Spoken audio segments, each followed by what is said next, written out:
señores oligarcas, ¿verdad?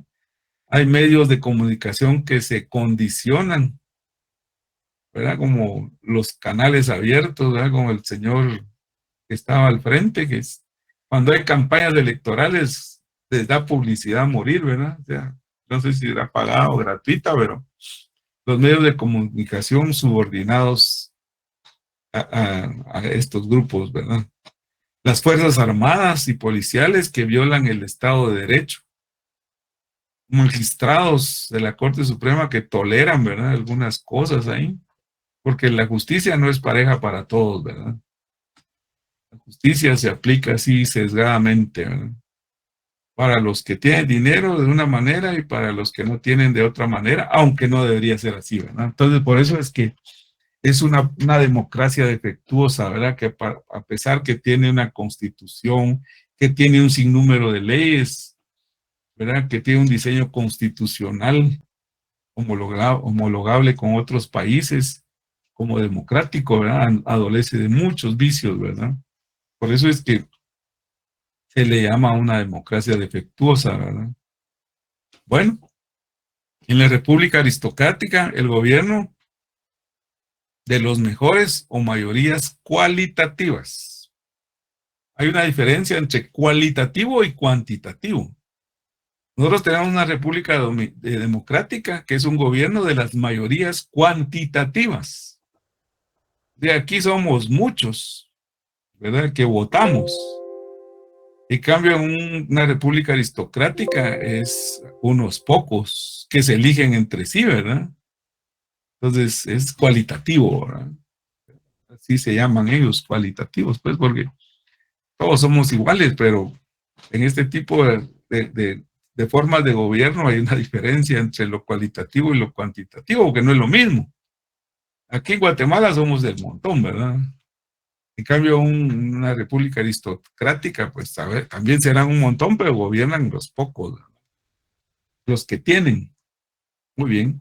En la república democrática, dice, el régimen presidencial, el jefe de Estado tiene independencia respecto al órgano legislativo, el presidente designa directamente sus ministros que son responsables ante él, ¿verdad?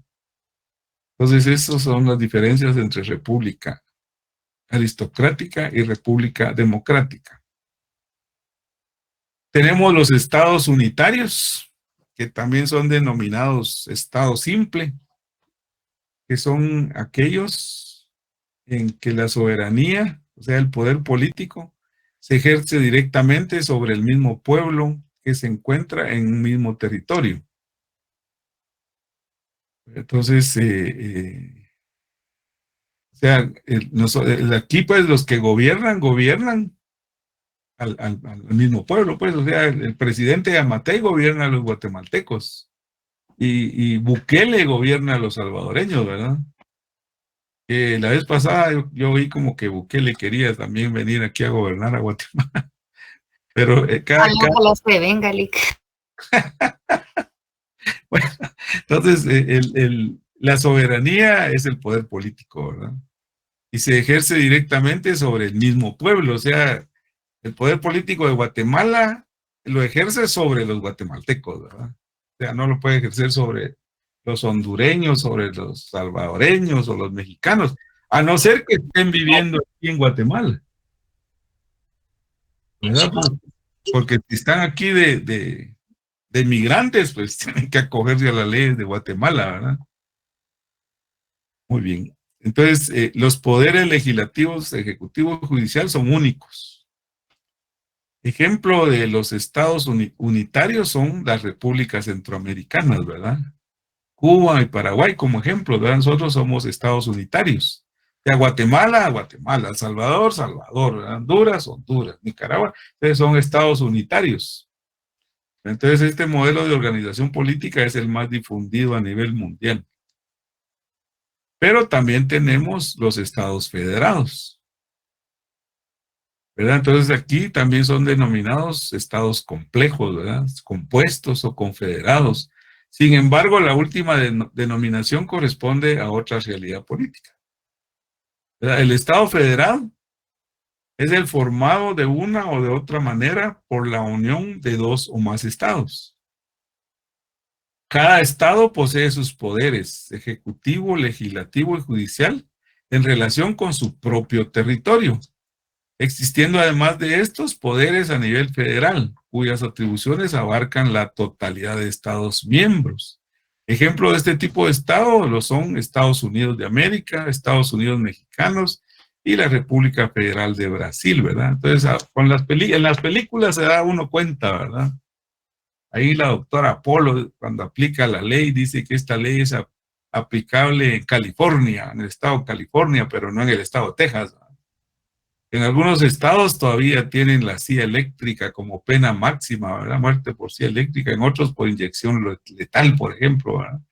En otros pues no hay ese tipo de pena, ¿verdad? Y en cada estado van variando las leyes, entonces cada estado es como un país, como una nación, independiente de los otros, pero hay también un sistema federal. Entonces ese sistema federal sí abarca a todos los estados.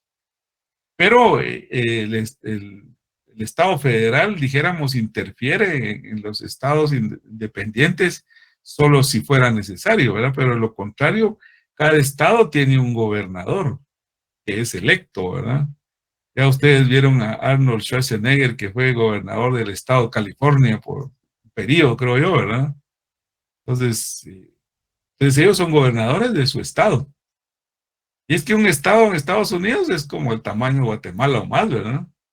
Entonces ellos tienen sus propias autoridades, pero están unidos, ¿verdad? Entonces forman un estado federado, ¿verdad? Porque ya vieron que han habido países que debido al endeudamiento que han tenido con Estados Unidos, han pedido ser parte de los estados americanos, ¿verdad? Como Alaska, por ejemplo, Puerto Rico. Los que yo me recuerdo últimos que se adhirieron han pasado a formar parte de los Estados Unidos, ¿verdad? Aunque no están dentro del territorio. Puerto Rico es una isla, ¿verdad? Ahora Alaska pues está ahí a la vecindad, ya no hay tanto problema porque solo se amplió el territorio, pero Puerto Rico es una isla que se adhirió a los Estados Unidos y así sucesivamente. Entonces esos forman un estado federado. Muy bien. Y tenemos las confederaciones de autonomías. La confederación agrupa en su seno a uno o varios estados federados y que los estados miembros de la confederación conservan su soberanía y solamente se someten a pactos o convenios internacionales, ¿verdad? Que reconocen por voluntad propia, porque siguen teniendo independencia, con motivos de un interés común, denominado pues, interés económico, interés político, interés de derechos humanos, interés de paz, interés de seguridad, ¿verdad? Que son intereses comunes, ¿verdad? Y como ejemplo, pues tenemos en la actualidad un tanto amplios, ¿verdad? Se puede calificar como confederaciones a organizaciones internacionales como la ONU, la Organización de Estados Unidos, ¿verdad? La Organización de Naciones Unidas, perdón. La OEA, o sea, Organización de Estados Americanos, y la Mancomunidad de Naciones en la Mancomunidad Británica. Pero entonces, estas organizaciones tienen representantes de todos los países, en donde nosotros, como Guatemala, pues pertenece a la ONU, pertenece a la OEA, y se acoge ¿cómo se llama? A los convenios, pactos o convenios que suscriben ahí en ese momento, entonces lo traen al país y ya viene el Congreso y lo ratifica, ¿verdad? Entonces hay tratados ahí sobre los derechos humanos, ¿verdad? Y sobre la seguridad y otros, que Guatemala, por ser miembro, se acoge a ellos. Y entonces al acogerse a ellos, pues, pasan a formar parte de una legislación internacional, ¿verdad?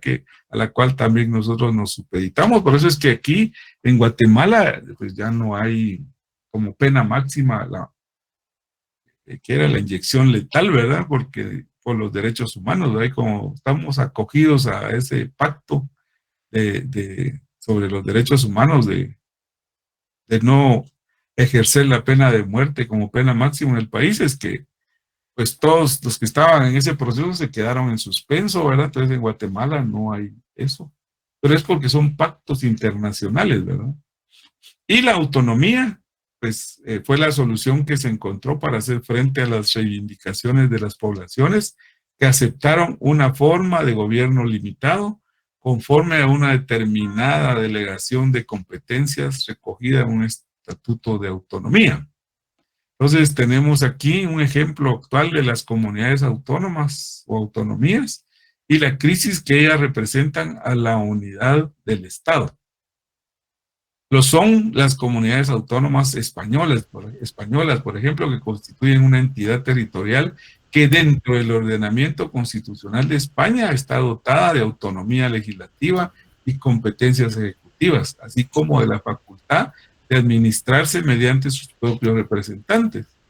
Entonces, estaba leyendo ahí que, por ejemplo, en España hay ciertas comunidades como Sevilla, Toledo, Granada, por ejemplo. Ellos son provincias, ¿verdad? Entonces ellos vienen y pertenecen a España, pero son autónomos. Ya tienen sus propias autoridades y legislación, ¿verdad? Pero son convenios que han ellos establecido internamente, ¿verdad? En el caso latinoamericano dice que se puede mencionar a los departamentos autónomos de Bolivia y la ciudad autónoma de Buenos Aires, Argentina, ¿verdad? Que nosotros sabemos que Buenos Aires es la capital de Argentina, pero ellos son una ciudad autónoma, ¿verdad? Que tiene su propia legislación interna, ¿verdad? A diferencia del resto de departamentos o provincias, como se le llame, ¿verdad? Muy bien, entonces concluimos con esta. No sé si tienen alguna duda, comentario. ¿No? No, licenciado. No, licenciado. Bueno, es algo así como que viene a ser nuevo en nuestro conocimiento, ¿verdad ustedes? Entonces voy a continuar. Tenemos esta segunda parte de la clase de hoy que la tengo preparada aquí, que es vamos a ver, el origen del Estado y el derecho. No sé, esa es la clase de la vez anterior. No, es de hoy. Bueno, aquí tenemos esta parte, dijéramos que es la continuación de la clase del domingo, ¿verdad? O sea que la que presenté anteriormente es un poco más avanzada que esta. Entonces, siguiendo con lo que estábamos hablando la clase anterior, voy a volver a regresar para que ustedes se vuelvan a encarrilar. Por ejemplo, la semana pasada, pues comenzamos con las definiciones de derecho y hablamos de la base y la superestructura, que ya hice un breve repaso al inicio, ¿verdad? Entonces, de aquí comenzamos con el origen del Estado del Derecho según la corriente idealista, que también ya ustedes vieron que lo repasé hace un rato. Entonces, nuevamente, pues retomando esto, pues ya vimos que la corriente idealista del Estado del Derecho, pues se señala aquí como divino, como de un ser superior, y etcétera, ¿verdad? Es un espíritu popular, y etcétera, ¿verdad? Entonces, lo determinante es el espíritu, ¿verdad? Y no la materia, lo material. Entonces, ahora vamos a pasar a la segunda etapa, que es la corriente materialista, ¿verdad? En la corriente materialista, el origen del Estado del Derecho es materialista. Entonces aquí vamos a ver nosotros que de acuerdo a eso, de acuerdo a esta corriente, que también se le conoce como objetiva, ¿verdad? Porque objetiva es que se puede tocar, se puede palpar, se puede comprobar, dijéramos en algunos de los casos, se puede comprobar, ¿verdad? Entonces, se debe comprobar para hacer una corriente materialista. Es la diferencia entre la corriente idealista, porque lo idealista no se puede tocar. O sea, ya decíamos el domingo pasado que es por fe, ¿verdad? Ya se me olvidó otra vez alguien que me escribió ahí qué es fe. Es la certeza de lo que no se puede ver, ¿verdad? La certeza de lo que se espera, la convicción de lo que no se puede ver. Ahí estamos, muchas gracias. Esa es la corriente idealista, ¿verdad? Espiritualista o no sé. Entonces nosotros creemos que existe Dios y nosotros creemos en todas esas cuestiones y que Dios hizo al hombre y que pasó 7 días y que en la primera hizo los cielos y la tierra y después vino. Eso ustedes se lo saben en el Génesis, ¿verdad? Entonces todo eso es la corriente materialista, en donde el hombre fue hecho por Dios y después a la mujer la hizo de una costilla, ¿verdad? Así dice la Biblia.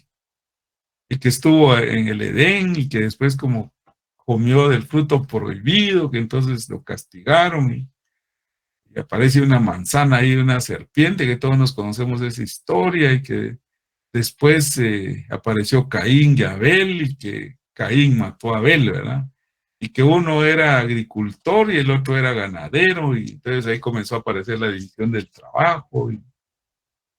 Pero lo que pasa es que yo ya me quedo con la duda, que si Caín mató a Abel, ¿cómo hicieron para poblar la tierra? Pues, o sea, tuvo que haber tenido una prole, ¿verdad?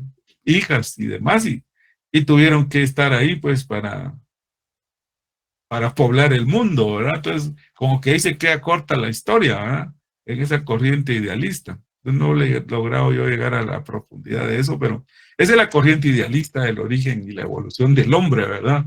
En la corriente idealista. Y ahora, pues, que con eso del history y todo eso que vemos, una de documentales que el hombre se origina hace, lo más que han llegado, creo, a datar por medio de la prueba de carbón, del carbono, ¿no?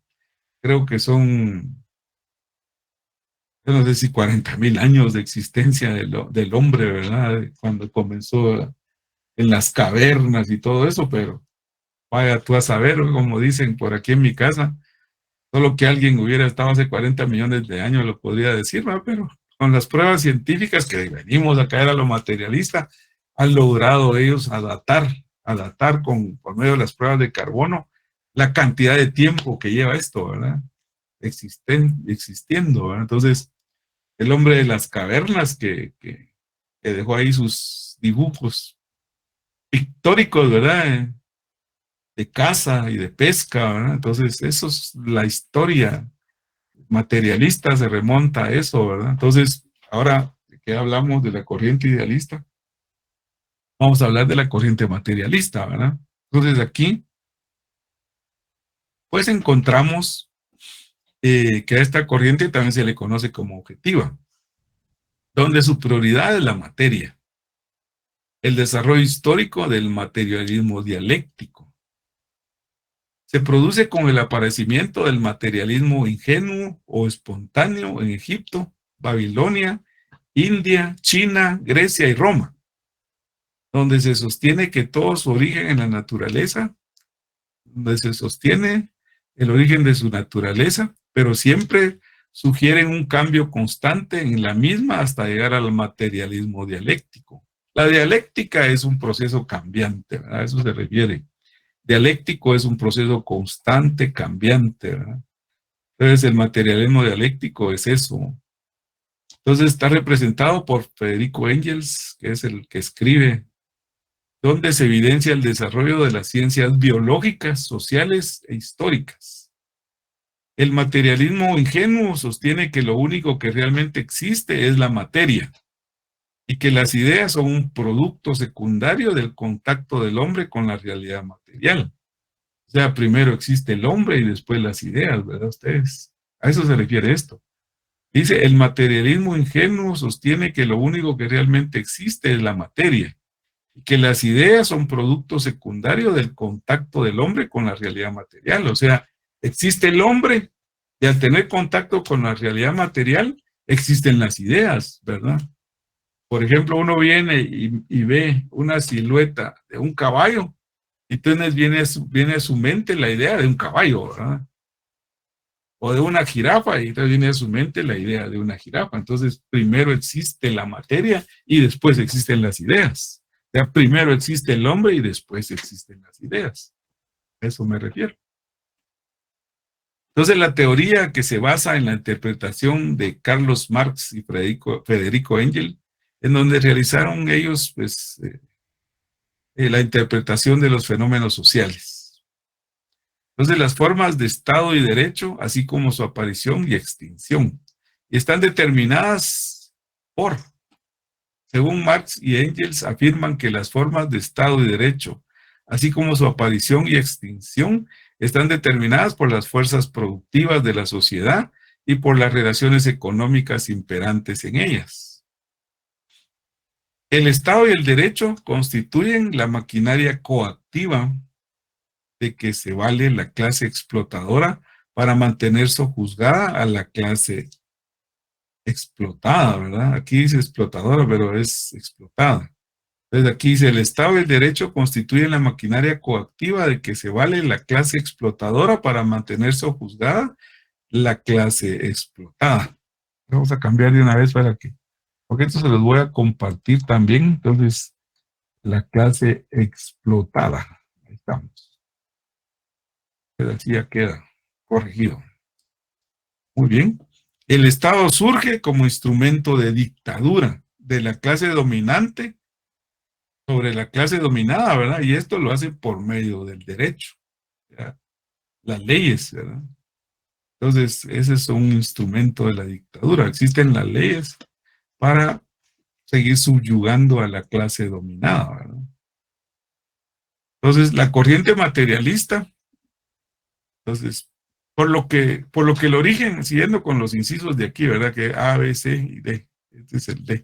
Por lo que el origen y esencia del Estado y el derecho se debe a 4 factores determinantes. Ahí está.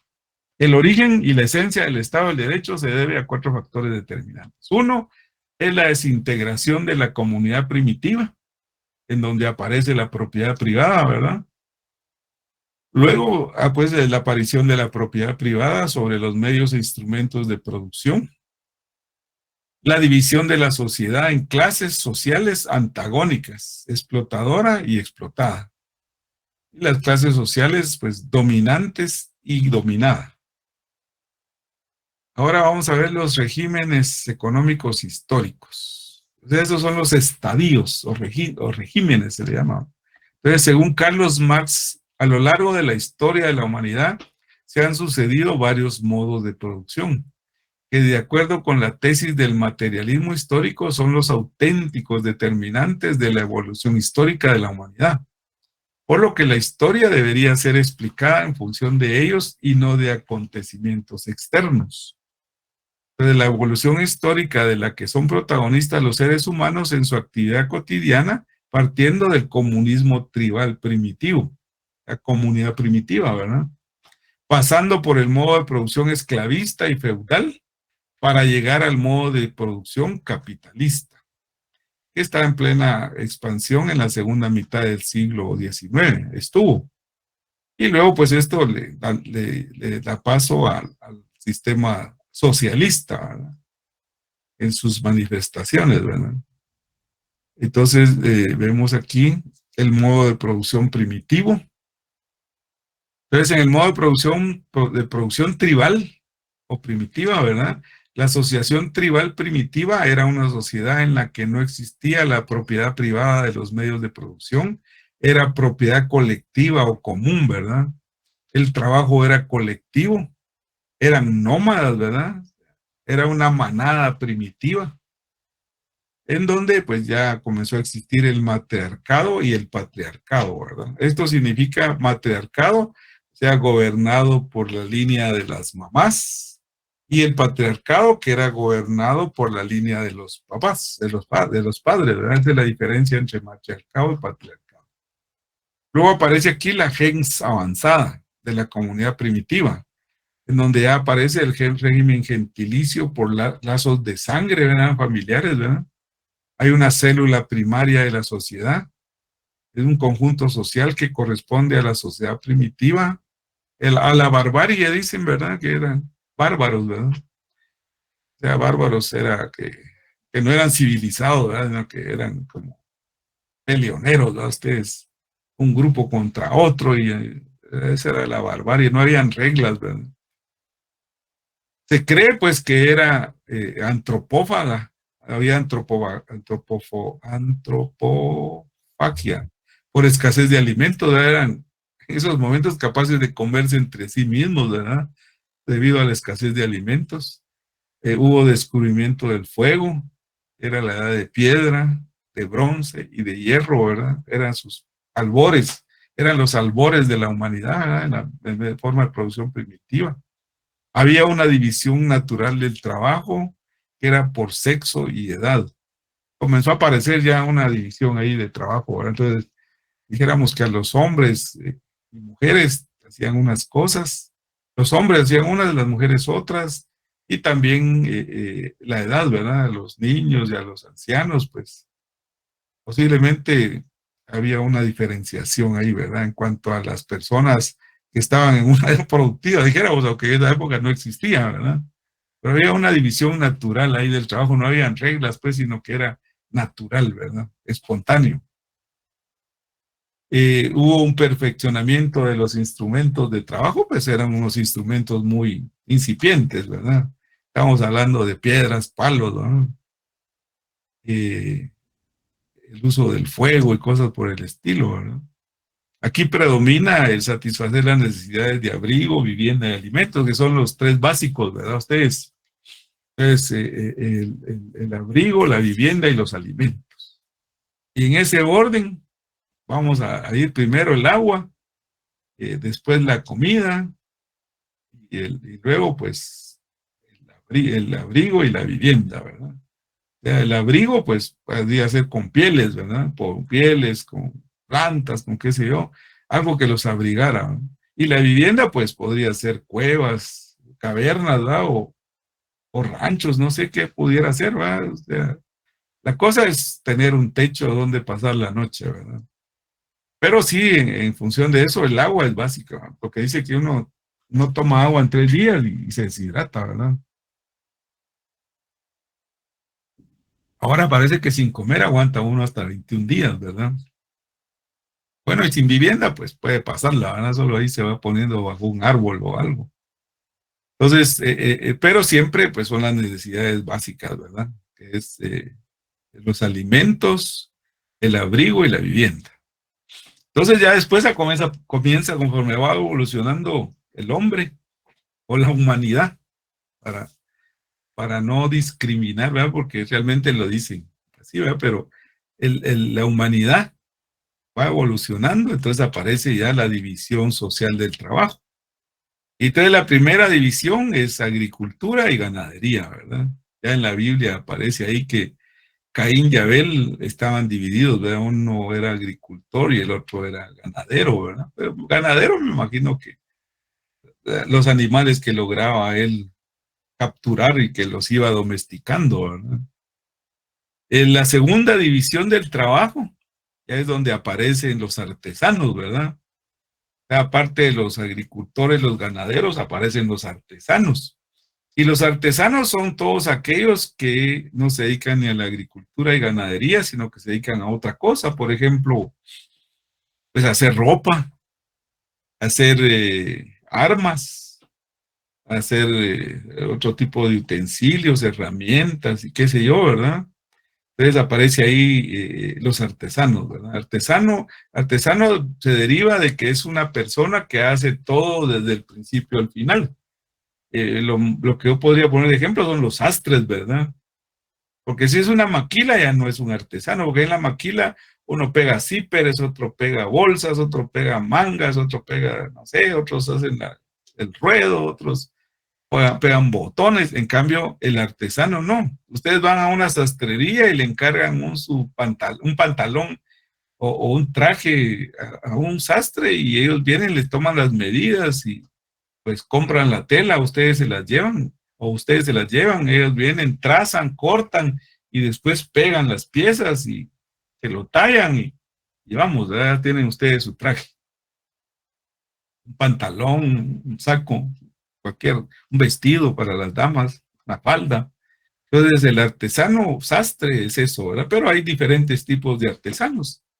Están los artesanos que son herreros, han de haber otros tipos de artesanos que ustedes se pueden imaginar, ¿verdad? Y la tercera división social del trabajo, que ya es el intercambio. Ya aparece aquí el intercambio, ya aparecen los mercaderes, ya aparecen ya las relaciones de producción, aparece la propiedad común, ¿verdad? Ya cuando aparecen el intercambio, ya aparecen las personas que intercambian mercaderías. Ustedes saben, por ejemplo, aquí en Guatemala, por ejemplo, los mayas, pues intercambiaban, ¿verdad? Venían desde por allá, por el Petén, Belice y todo eso, y entonces ellos traían, por ejemplo, aquí a Caminal Cuyú, que es aquí, ahí por donde está Tikal Futura, ahí Caminal Cuyú, ahí han encontrado que había sal, ¿verdad? Encontraron vestigios de sal, y cómo pudo haber llegado la sal ahí a Caminal Cuyú si estamos tan lejos del mar, ¿verdad? Pero eran estos mercaderes que caminaban y caminaban y caminaban, trayendo cosas, trayendo productos, mercaderías e intercambiando, ¿verdad? Por pieles, por verduras, por frutas, por qué sé yo, ¿verdad? Entonces apareció el intercambio, ¿verdad? Y los mercaderes, ¿verdad? Son personas que llevan y traen cosas, ¿verdad? Y las intercambian. ¿Recuerdan ustedes que aquí en Guatemala hubo una época en que el cacao era como la moneda de intercambio? Porque qué difícil era que, por ejemplo, trajeran una vaca y querían ellos intercambiarla por frutas o verduras, ¿verdad? Entonces, no podían decir, le dejo una pierna de una vaca, ¿verdad? Porque el animal venía vivo. Entonces, no le podían decir, le voy a dar una oreja de una vaca a cambio de una manzana, ¿verdad? Ustedes. Entonces, aparece una moneda ahí de intercambio, ¿verdad? Ya cuando aparecen los mercaderes para poder hacer esas relaciones de intercambio de mercancías, ¿verdad? Entonces, ustedes ven, Los trueques, le decía. ¿qué manda? Los trueques creo que se llamaban antes. También, ¿verdad? Pueden haber trueques. Pues, desde el principio eran trueques, ¿verdad? O sea, así fue como comenzó el intercambio, pero todavía no eran los mercaderes, sino que eran como entre personas, ¿verdad? Ya yo tengo una gallina y te la cambio por no sé qué, ¿verdad? Entonces, ese era el intercambio por medio de trueque, pero cuando aparece el mercader ya es otra cosa, y aquí aparece, ya comienza a aparecer también una moneda de cambio, ¿verdad? Para que fuera algo común, ¿verdad? Entonces, la sal inclusive también parece que fue como moneda, ¿verdad? O sea, en algunos países, no les digo aquí en Guatemala, pero sí en algunos países la sal era similar al oro, ¿verdad? Entonces, porque hay sal mineral, por ejemplo, ¿verdad? Entonces intercambiaban cosas por sal, porque la sal ha sido vital, ¿verdad? Entonces, y así sucesivamente en la historia, ¿verdad? Entonces, luego aparece aquí que el modo de producción antigua, el modo de producción antiguo, la sociedad antigua es una sociedad civilizada ya, ¿verdad? Pero basada en un sistema esclavista, en el modo de producción esclavista, ¿verdad? El modo de producción esclavista ya es un modo de producción antiguo, en donde la sociedad es una sociedad ya civilizada, dijéramos, pero basada en un sistema esclavista de producción, en donde las relaciones sociales en el régimen esclavista son el dominio y sometimiento, ¿verdad? Entonces, el agente propietario, el amo, ejerció dominio completo sobre las fuerzas productivas, o sea, sobre la mano de obra, que era el esclavo, ¿verdad? Y sobre los medios y objetos de producción, de las que era propietario, ¿verdad? Entonces, aquí podemos nosotros imaginarnos que el amo o señor, ¿verdad? El, el- el que esclavizaba era dueño de todo. O sea, el régimen esclavista, pues el dominio y sometimiento era lo que prevalecía, ¿verdad? O sea, el propietario, el amo, ejercía el dominio completo, ¿verdad? Sobre las fuerzas productivas. La mano de obra eran los hombres esclavos, ¿verdad? Y el esclavismo surge en el anterior, en el modo de producción primitivo, ¿verdad? Porque aquí era una comunidad primitiva que era una comunidad tribal, ¿verdad? Pero si ustedes se dan cuenta, también en estas tribus todos producían, ¿verdad? El trabajo era colectivo, pues eran recolectores, pues se colectaban y si cazaban, pues eran grupos, ¿verdad? Ya vemos ahí los hombres cazando a los mamuts, ¿verdad? Que los embarrancaban para matarlos, ¿verdad? Y bueno, entonces, pero después, el problema era que había un jefe de tribu, ¿verdad? Siempre han existido los jefes, entonces el jefe de la tribu como que disponía de los bienes de todos. Por ejemplo, yo podía tener vacas, yo podía sembrar maíz, frijol, etcétera, ¿verdad? Pero como era colectivo, el jefe era el que disponía. De repente ustedes han visto algunas películas de esas gringas, ¿verdad? En donde aquellos dicen tú ser cara pálida, ¿verdad? Entonces, y venían, intercambiaban a veces a las esposas, ¿verdad? Entonces, alguien, el jefe, el hijo del jefe quería a una de las señoritas de otra tribu y les ofrecían que les iban a dar 5 vacas y no sé cuántas gallinas y no sé qué más, ¿verdad? A cambio de la señorita, ¿verdad? Entonces, ese era el tema, ¿verdad? Que el jefe podía mandar, era que disponía de los bienes de la colectividad, ¿verdad? Porque no era una propiedad privada, pero como por ejemplo eran grupos familiares, ¿verdad? Que es un modo de producción tribal, pero la tribu comenzó con la familia, ¿verdad? Entonces, la propiedad era colectiva o común, ¿verdad? Entonces, pero no todos podían disponer de todo, les aseguro que siempre había los que mandaban, ¿verdad? Y entonces ellos eran los que disponían, ¿verdad?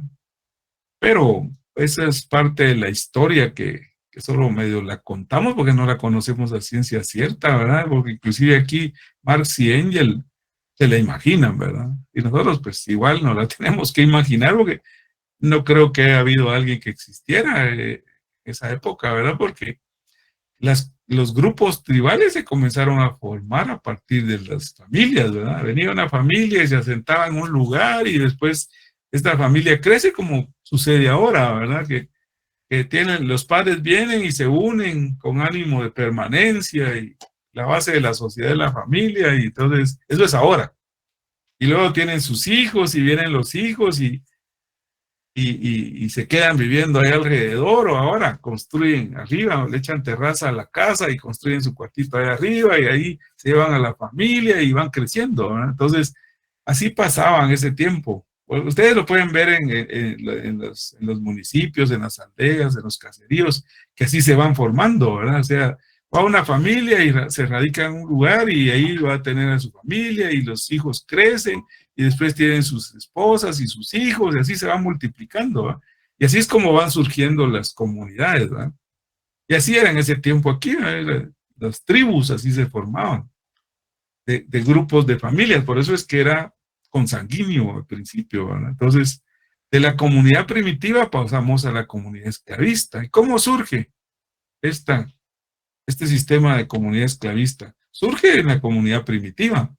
Porque estos como eran así, como les decía, ya eran barbarie, ¿eh?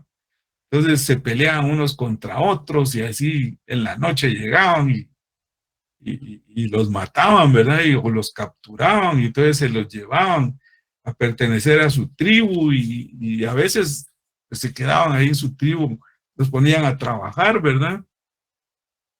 Y entonces ya comenzaban a formar parte de esta otra tribu y otros pues vieron que los podían convertir en sus trabajadores, ¿verdad?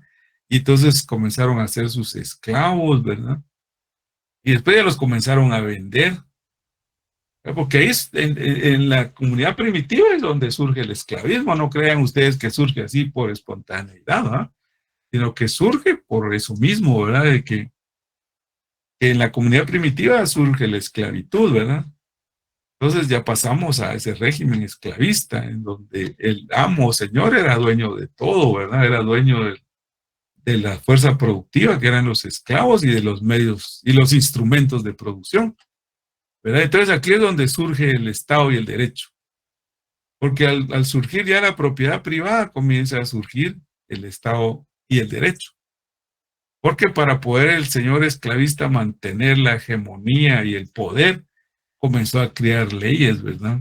Y comencé a crear los aparatos coercitivos del Estado, ¿verdad? Entonces, un esclavo, por ejemplo, no se podía ir huyendo de su amo porque lo capturaban o lo mataban, ¿verdad? Y el esclavo, pues aquí existe ya una relación antagónica entre el esclavista, que era el amo, y el esclavo, ¿verdad? Entonces ahí surge ya el antagonismo, ¿verdad? El esclavista, dueño del esclavo, ¿verdad? Entonces esta fue la primera forma de explotación y la más brutal, porque el derecho aquí surge a favor del esclavista. Y entonces en esta primera forma de explotación existe brutalidad, ¿verdad? Porque a los esclavos se les mira como objetos pensantes. En algunos libros yo he leído que les llamaban hasta animales parlantes, ¿verdad? Ustedes. O sea, era propiedad total, ¿verdad? Que inclusive podía provocarle hasta la muerte al esclavo sin ninguna responsabilidad de parte del esclavista, ¿verdad? ¿Se imaginan ustedes eso? Y hacían uso de los esclavos, hombres y mujeres, indiscriminadamente, pues, porque eran sus dueños. Y los miraban como que eran unas herramientas o mercancías que hablaban, ¿verdad? Y este sistema de producción esclavista tuvo su más alto desarrollo en Roma, ¿verdad? Entonces ahí, pues, hubieron muchos esclavos, ¿verdad? Entonces, el derecho garantiza, ¿verdad?, que la propiedad privada sobre los medios de producción garantiza, más bien el derecho aquí surge como garantía de la propiedad privada, ¿verdad?, del esclavista. Entonces, es dueño de la tierra, es dueño de las personas, es dueño de los medios de producción, ¿verdad? La propiedad privada también sobre los esclavos, ¿verdad?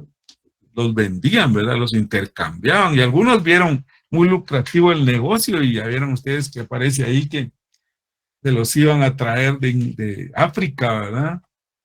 África fue una región muy afectada por eso, ahí iban los negreros, ¿verdad? Ustedes, los vendedores de esclavos iban y los capturaban y se los traían a vender a Inglaterra, a Francia, a esos países europeos, ¿verdad? Y los venían a vender así, ¿verdad? Como esclavos, ¿verdad? Entonces había un disfrute gratuito del trabajo del esclavo, ¿verdad? Porque como eran sus dueños, ellos podían hacer lo que querían con los esclavos. Entonces había ahí, pues, era gratuito el trabajo de los esclavos para los esclavistas, ¿verdad? Entonces aquí el Estado actúa como un instrumento de la dictadura que utiliza la clase dominante sobre los esclavos, ¿verdad? La clase dominante eran los esclavistas, ¿verdad? Y protege los derechos y actuaciones de la clase dominante. O sea, aquí los esclavos no tenían derechos. Y aquí los derechos eran todos para la clase dominante o los esclavistas. Y no tenían obligaciones hacia ellos, ¿verdad? Entonces, en el régimen esclavista, las relaciones sociales de producción y en propiedad privada sobre los medios de producción y la fuerza de trabajo, ¿verdad? Entonces, pasamos a la producción feudal. Entonces, aquí en el modo de producción feudal, la sociedad feudal posee muchas características similares a las de la sociedad antigua. Las relaciones sociales de producción son también semejantes a las del modo de producción esclavista, pero pese a que el señor feudal posee la propiedad completa sobre los medios de producción, solo la parte la posee sobre el trabajador siervo, en el que establece una relación de servidumbre o vasallaje. Entonces aquí lo que pasó fue que vinieron y se comenzaron a repartir la tierra. Y entonces de aquí hasta donde te alcance a caminar durante una semana de estudio, ¿verdad? Y entonces todo eso que esté aquí hasta donde llegas, te pertenece. Tierra, producción y personas, ¿verdad? Solo que aquí pasan a ser ya trabajadores siervos,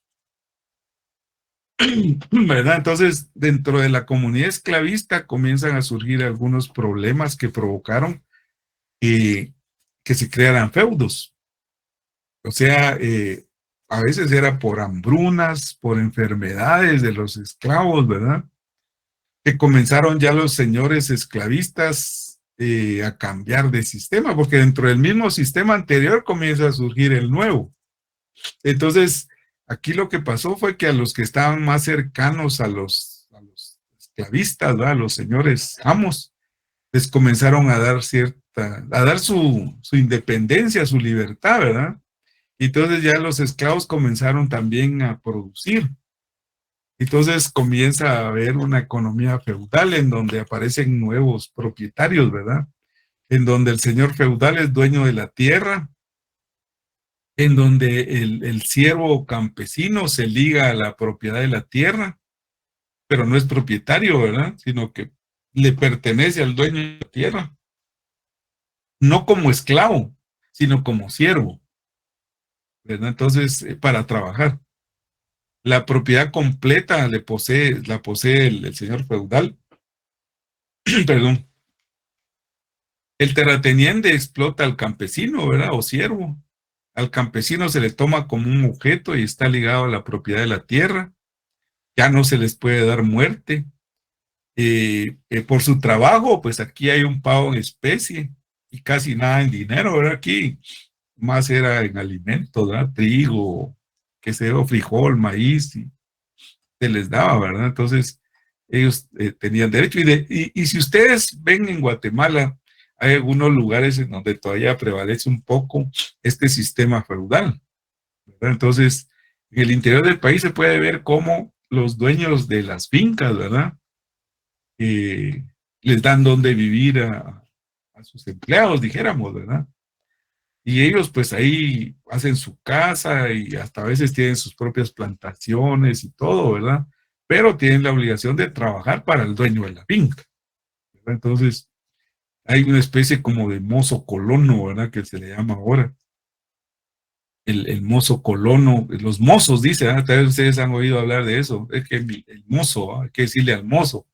Entonces son personas que trabajan la tierra, que pertenecen ahí a la tierra, pero ya no estamos en un sistema de producción feudal, pero aún hay vestigios de ello, ¿verdad? Entonces así funcionaba en este modo de producción feudal, ¿verdad? En donde es donde aparece ya esto de las monarquías y los reyes que ya vimos, ¿verdad? Estos sistemas de gobierno así monárquicos, ¿verdad? Es aquí donde aparecen los reyes, los monarcas. Entonces ellos eran dueños. Y entonces los otros lo que hacían era que en otro sistema pues le rendían tributo, ¿verdad? Y el tributo era pues en alimentos, ¿verdad? Lo que producían de la tierra le pagaban para mantener ese sistema ahí monárquico, ¿verdad? En donde el monarca o rey es dueño de la tierra, ¿verdad? Y dueño de todo lo que hay ahí, ¿verdad? Que ha ido cambiando bastante, pues, pero ahí se originó eso de las monarquías, ¿verdad? En el sistema de producción feudal. O sea, las películas que vemos sobre eso no cambian mucho, ¿verdad? Ahí vemos a Robin Hood y vemos a otros, ¿verdad? Que ellos pues plantean, hay un sistema feudal, ¿verdad? En donde hay un rey, hay un monarca y es el que manda, ¿verdad? Ustedes, algunos hasta mandan a matar a las personas porque tienen el poder absoluto, ¿verdad? Pero ya no es bajo el sistema anterior, ¿verdad? Esclavista. Ahí sí, el esclavo el esclavista era su dueño y hasta podía matarlo, ¿verdad? Bueno, entonces después del sistema de producción feudal, pues aquí todavía seguimos un poco. En este sistema, en este modo de producción feudal, el Estado garantiza, ¿verdad? La expresión de la existencia clasista. Siempre es la clase dominante, ¿verdad? La consolidación y defensa de la propiedad feudal sobre la tierra. La propiedad en manos de la nobleza, ¿verdad? Ya vimos ahí que los nobles son los reyes, los príncipes y demás, ¿verdad? Entonces, la propiedad en manos de ellos. Se obliga al campesino a trabajar un mayor tiempo para el señor feudal y menos tiempo para ellos, ¿verdad? Porque aquí, aparte de que tienen que trabajar para el señor feudal, tienen que producir sus propios alimentos, ¿verdad? Entonces, el mayor tiempo de trabajo lo pasan con el señor feudal. O sea, lo mejor de su producción se lo dan a ellos, ¿verdad? Hay una represión militar, porque existen esos aparatos ya en estos sistemas, ¿verdad? La represión militar y terrorista para hacer valer el derecho de la nobleza, ¿verdad? Para mantener subyugada a la clase dominada.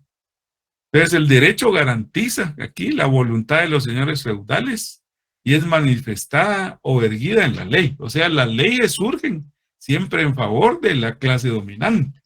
Ya no crean ustedes que el derecho surge a favor de la clase dominada, siempre va a ser en favor de los poderosos. O sea, las leyes siempre están hechas de esa manera, para subyugar a la clase dominada, ¿no? Entonces, la ley, aquí el derecho responde a la clase dominante. El derecho garantiza la propiedad de la tierra. El derecho ayuda o provoca que se mantenga el dominio, ¿verdad? Emiten leyes, reglas y normas para someter a las personas y a la sociedad, ¿verdad?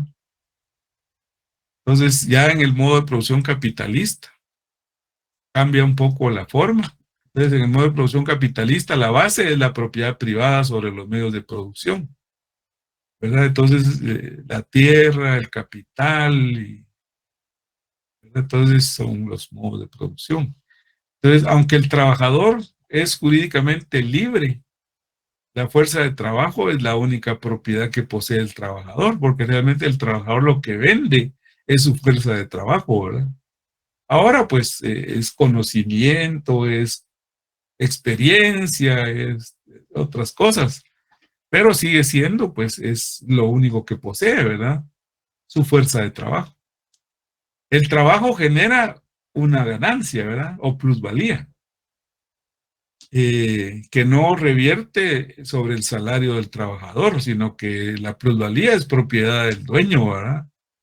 Ya sea el dueño de la tierra o el dueño de del capital. O sea, la plusvalía, ese valor que se genera a través de la fuerza de trabajo, es propiedad del dueño, ¿verdad? Del dueño del capital y de la tierra.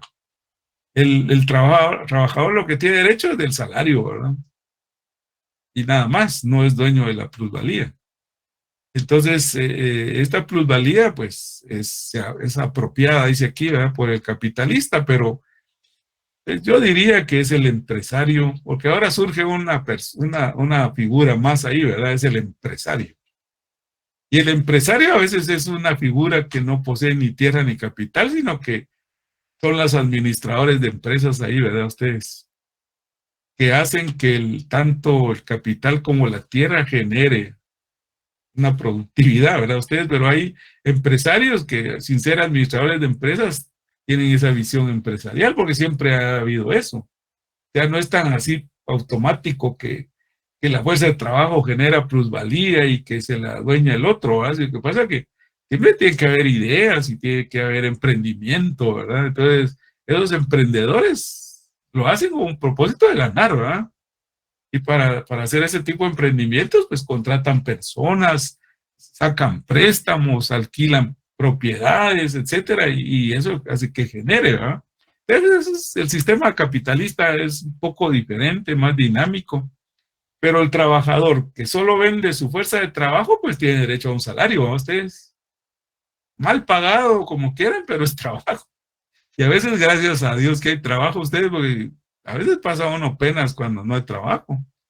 ¿Y quiénes son los que producen el trabajo? Son los señores capitalistas, ¿verdad? O los emprendedores. O sea, hay que verlo esto con una mirada más amplia, ¿verdad? Pero aquí el modo de producción tal cual lo presenta Marx y Engels, dice que el modo de producción capitalista, su base es la propiedad privada sobre los medios de producción. Aunque el trabajador es jurídicamente libre, ¿verdad? Nosotros somos trabajadores libres. Si queremos renunciamos y nos vamos, ¿verdad? Cosa que no pasaba con los esclavistas, ¿verdad? Con los esclavos. Entonces, la fuerza de trabajo es la única propiedad que posee el trabajador. Díganme si no. Ya lo único que ustedes poseen es su fuerza de trabajo, que es lo que salen a vender cuando andan buscando chance, ¿verdad?